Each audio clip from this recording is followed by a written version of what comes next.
Hello guys, स्वागत है मकर प्रकाश में। और हम घूमने के निकले हैं बाहर। और ये देखिए कितना अच्छा मौसम है। और ये बकायन के पेड़ के ऊपर कितना अच्छा ये ग्रीन पिजन बैठा हुआ है। और ये देखिए आसमान में कितना खूबसूरत लग रहा है ये।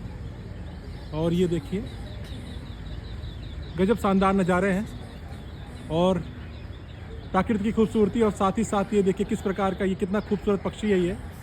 और ये महाराष्ट्र का राज पक्षी भी है। इसी के साथ वीडियो को ही प्रोग्राम लगाता हूँ। जय हिंद, जय भारत।